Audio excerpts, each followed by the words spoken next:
এবার আর জমিতে ধান চাষ হবে না মনে হচ্ছে। তা যা বলেছ তুমি, আগের বার ধান বেচেও তো তেমন লাভ করতে পারিনি। যেটুকু রোজগার হয়েছে সব সংসার চালাতেই চলে গেছে। ও পুঁটির বাবা, তুমি কিছু একটা ভাবো, নইলে তো আমরা সবাই একেবারে না খেতে পেয়ে মরে যাবো গো। আমি কি আর করব বলো তো, আমিও তো তোমাদের মতন চাষ করেই খাই। তোমার তো গোপাল দাদার সাথে খুব খাতির। তুমি একবার গোপাল দাদাকে বলে দেখো না, যদি আমাদের জন্য কিছু ব্যবস্থা করতে পারে। কি হয়েছে কি? গোপাল দাদা কি করবে? হ্যাঁ, এই দেখো না গোপাল দাদা, কি মুশকিলে পড়ে গেছি। ধান বোনার সময় হয়ে গেল, কিন্তু টাকার অভাবে এখনো বীজ ধান কিনতে পারলাম না। কি করা যায় বলো তো? সে কি, বর্ষা আসতে তো আর বেশি দিন বাকি নেই। তা কবে চাষ করা শুরু করবে? হ্যাঁ, তুমি তো বোঝো গোপাল দাদা, আমাদের অভাবের কথা বলতে বাকি নেই। আমাদের জন্য কি কিছু একটা ব্যবস্থা করা যায় না? অন্তত বীজ ধানটা যেন বুনতে পারি, একটু দেখো না গোপাল দাদা।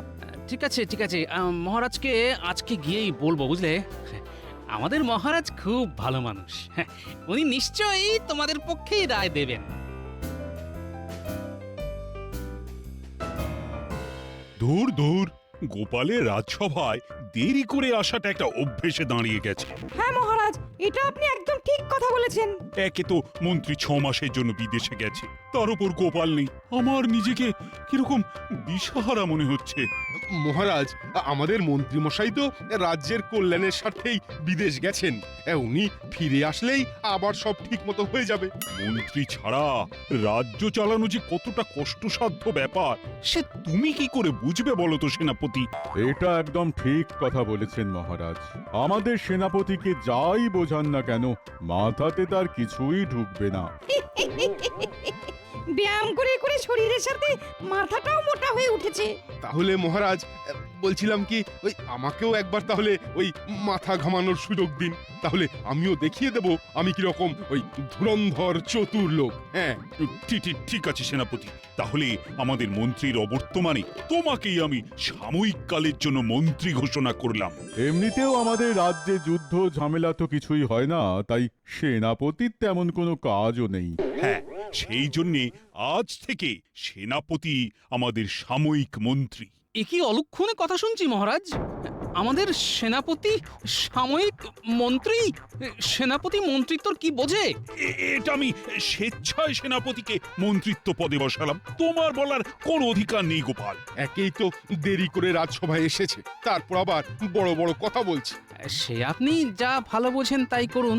আর প্রসঙ্গত বলে রাখি, আজকে আমি রাজসভায় আসার আগে আমাদের রাজ্যের চাষি ভাইদের সঙ্গে কথা বলছিলাম। ওরা বেশ বিপদে পড়েছে। কি বিপদ হয়েছে ওদের? মহারাজ, গত বছর তেমন ভালো ফলন হয়নি বলে ওদের তেমন ভালো রোজগারও হয়নি। তাই ওদের চাষ করার জন্য এবারে বীজ ধান কেনার খুব অসুবিধে হচ্ছে। আসলে শত হলেও ওরা খুবই গরিব তো। এই, তুমি কি বলতে চাও স্পষ্ট করে বলো দেখি। এই গরিব চাষিদের কষ্টের কথা আর কি স্পষ্ট করে বলবো মহারাজ?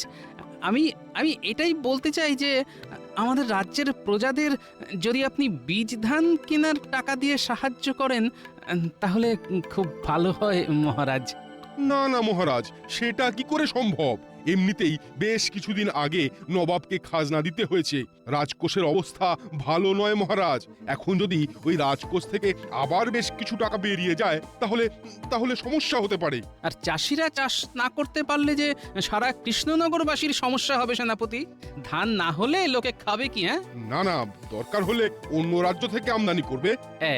এই আপনার এই গোবর পোড়া বুদ্ধির জন্যই আপনাকে সাময়িক মন্ত্রী করা মহারাজের একেবারেই উচিত হয়নি। কি বললে? কি বললে তুমি? আমার মাথায় গোবর পোড়া আর তোমার মাথায় কি? হ্যাঁ, এই, তোমরা থামো তো। যে তখন থেকে কিচির মিচির রাজসভাটাকে একটা মাছের বাজার বানিয়ে ফেলেছে একেবারে। শোনো, আমি কালকে সকালে আমাদের রাজ্যের সকল চাষিদের জন্য বীজ ধান কিনে রাখবো, আর তাদেরকে দলে দলে রাজসভায় ডেকে ওই বীজ ধান দেব। কি খুশি তো? ধন্যবাদ মহারাজ, আপনাকে অসংখ্য ধন্যবাদ। আর সেনাপতি ওরফে সাময়িক মন্ত্রী, বলুন মহারাজ। তুমি ঘোষককে দিয়ে রাজ্যে ওই বীজ ধান দেওয়ার কথাটা ঘোষণা করে দাও। যথা আজ্ঞা মহারাজ।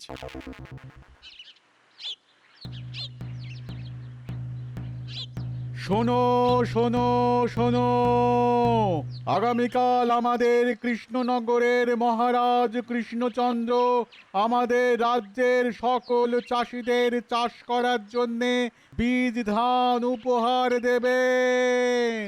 সবাই যেন সকাল সকাল রাজসভায় এসে বীজ ধান নিয়ে যায়।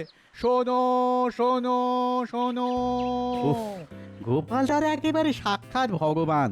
আজকে সকালে গোপাল দাদাকে আমাদের সমস্যার কথা বললাম, আর বেলা হতে না হতেই আমাদের সব সমস্যার সমাধান হয়ে গেল। হ্যাঁ, কি বলো পুন্টির বাবা? হ্যাঁ, সত্যি গোপাল দাদার এই ঋণ আমরা কোনো দিন ভুলবো না। এই যে শোনো, তোমাকে যখন মহারাজ মন্ত্রী হিসেবে বেছে নিয়েছেন তখন এই সুযোগের সৎ ব্যবহার করো, বুঝলে? এরকম সুযোগ বারবার আসে না। আর যাই করি না কেন, আমি গোপালকে ঠিক দেখে নেব। আমার মাথায় গোবর পোড়া, হ্যাঁ, আমার মাথায়। শোনো, তোমার মাথা ঠান্ডা করে কাজ করতে হবে। রাজ্যের চাষিরা গোপালের খুব কাছের লোক, তাই গোপাল ওদের কথা ভাববেই। তাই তোমাকে এমন কিছু করতে হবে যাতে সাপও মরবে আর লাঠিও ভাঙবে না। মানেটা খুব সোজা। আমাদের বিয়েতে আমার বাবা যে ধান জমিটা তোমায় যৌতুক হিসেবে দিয়েছিল ওটা তো ফাঁকাই পড়ে আছে। হ্যাঁ, তা তো আছেই। রাজসভার কাজের ঠেলায় ওদিকে আর মন দিতে পারিনি। এবার দেবে।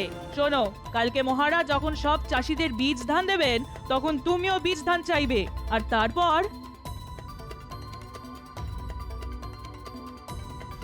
গিন্নি, তোমার কি বুদ্ধি গো, হ্যাঁ? ইচ্ছে করছে তোমার মাথাটা আমি ওই সোনা দিয়ে বাঁধিয়ে রাখি। তুমি একটু চেষ্টা করলে সেটাও হবে, কারণ এখন তুমি মন্ত্রী।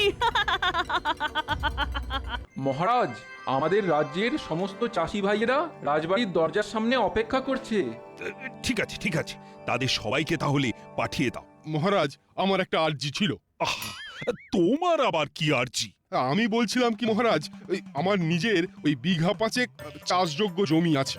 আমার বিয়ের সময় ওই শ্বশুর মশাই আমাকে যৌতুক দিয়েছিলেন। তাই আপনি যদি আমাকেও বীজ ধান দেন তাহলে তাহলে খুব ভালো হয় মহারাজ। তা ভালো তো, তুমিও চাষ করবে। তা এতে এত কুণ্ঠিত বোধ হবার কি আছে শুনি? না, আসলে মানে সেনাপতি ঢাল তলোয়ার ছেড়ে এবার হাতে লাঙল ধরে মাঠে চাষ করবে। মুখ সামলে কথা বলো গোপাল, আমি কিন্তু এখন এই রাজ্যের মন্ত্রী, বুঝলে? ওটা তো সাময়িক কালের জন্য সেনাপতি। ওহ, তোমরা থামবে। প্রণাম মহারাজ। ঠিক আছে ঠিক আছে, আমি গোপালের কাছে তোমাদের কষ্টের কথা শুনলাম, আর তাই তোমাদের জন্য বীজ ধান কিনে রেখেছি। তোমরা একে একে একটা করে বীজ ধানের থলে তুলে নাও।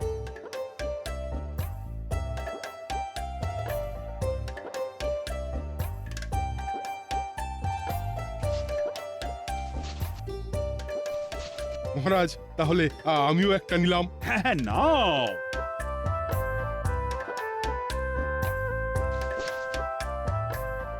দেখো, তোমাদের সবার দুঃখ লাঘব করার জন্য মহারাজ ভেবেছেন, তেমনি তোমাদেরও তো উচিত মহারাজের কথাটা একটু ভাবা। হ্যাঁ, বলুন সেনাপতি মশাই, আমরা মহারাজের জন্য কি করতে পারি? তোমরা এই বীজ ধান দিয়ে চাষ করবে, তারপর যা ধান উৎপাদন হবে সেটা বিক্রি করে তার 30% মুনাফা মহারাজকে দেবে। তাহলে তোমরাও খুশি আর মহারাজের রাজকোষও খুশি। এত তো আমাদের মুনাফাই হয় না মহারাজ। যে টাকা মুনাফা হয় তার মধ্যে সব টাকাই সংসার খরচ হয়ে যায়, আর বাকি কিছু টাকা রেখে দিই পরের বছরের বীজ ধান, সার আর চাষের সরঞ্জাম কেনার জন্যে। হ্যাঁ সত্যি তো।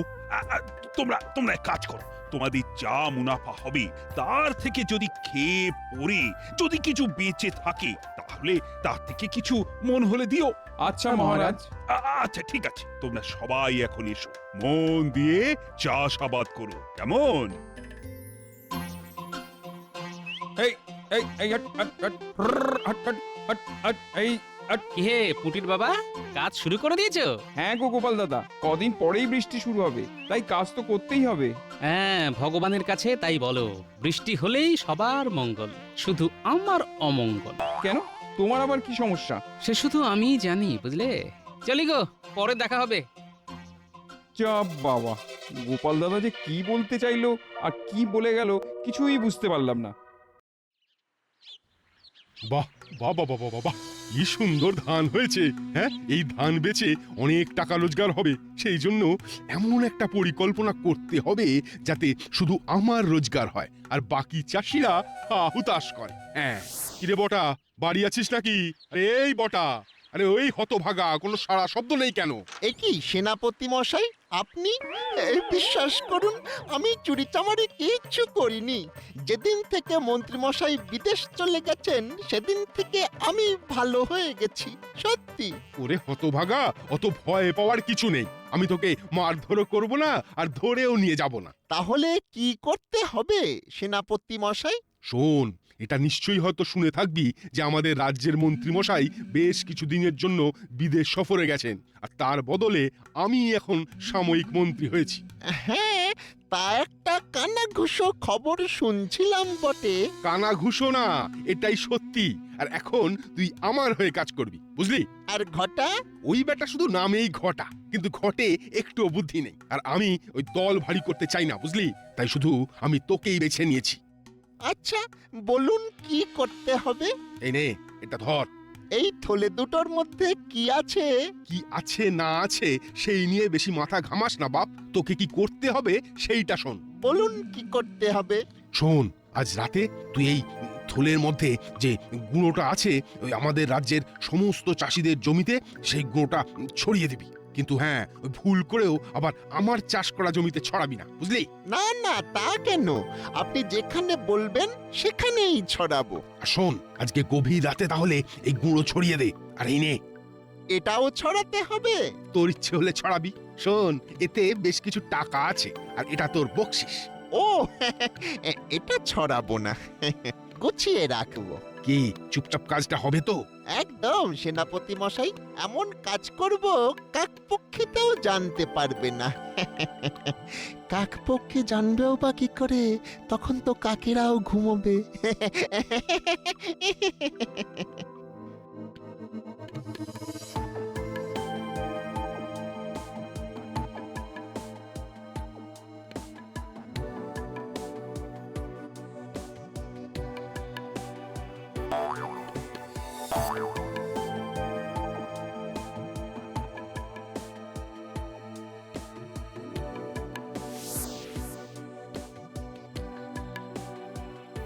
সেনাপতি মশাই, কাজ হয়ে গেছে। সাবাস, এই তো চাই। গোপাল বলেছে আমার মাথায় নাকি গোবর ভরা। এই মাথা খাটিয়ে আমি যা রোজগার করব গোপাল স্বপ্নেও ভাবতে পারবে না। হ্যাঁ, এতদিনে একটা কাজের মতো মন্ত্রী পেয়েছি। কিন্তু একটা কথা বলুন তো, আমি যে কালকে রাতে সব জমিতে জমিতে গুঁড়োটা ছড়িয়ে দিলাম, সেটা কি ছিল? সেটা কি ছিল তুই ঠিক এক সপ্তাহ পরেই বুঝতে পারবি। কে জানে বাবা, আপনার মাথায় কি চলছে সেটা শুধু আপনি আর ভগবানই জানেন। বেশি জানা বোঝার চেষ্টা করিস না। তুই তোর বকশিস পেয়ে গেছিস, এখন মুখে একেবারে কুলুপ এঁটে বাড়ি গিয়ে ঘুমিয়ে পড়। যা, দূর হ। আয় আয় আয় আয় আয় আয় আয় আয় আয় আয়, আমার কি সর্বনাশ হলো! আমার সব খাটনি শেষ হয়ে গেল। এ কি পুটির বাবা, ধানের একই অবস্থা, সব ধান তো মরে গেছে। কে আমার এত বড় সর্বনাশ করলো?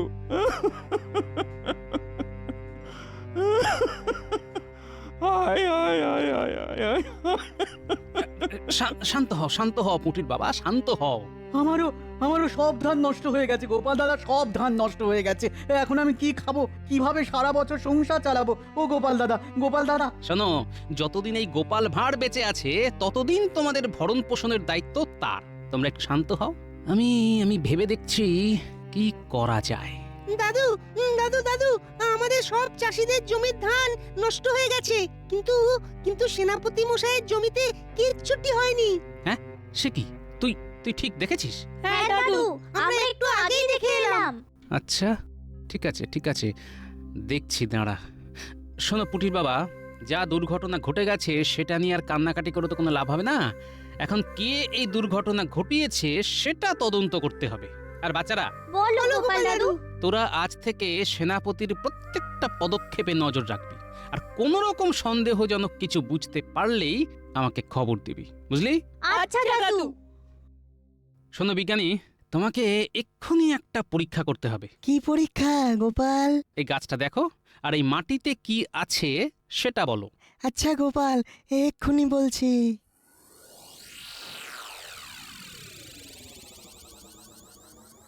এ তো গোপাল রাসায়নিক বিষক্রিয়া।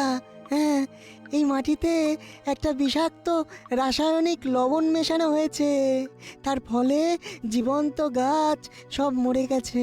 শোনো বিজ্ঞানী, তুমি এর থেকেও একটা বিষাক্ত রাসায়নিক বানাও, যেটা ছড়ানোর ফলে জীবন্ত নয়, মৃত গাছও পচে যাবে।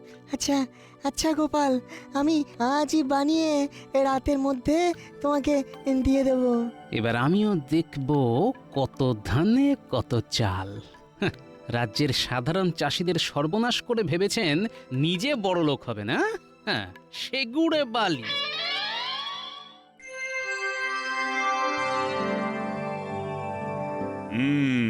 তা সেনাপতি, ধান কাটার সময় তো হয়ে গেল, তা এবার রাজ্যে চাষাবাদ কেমন হয়েছে?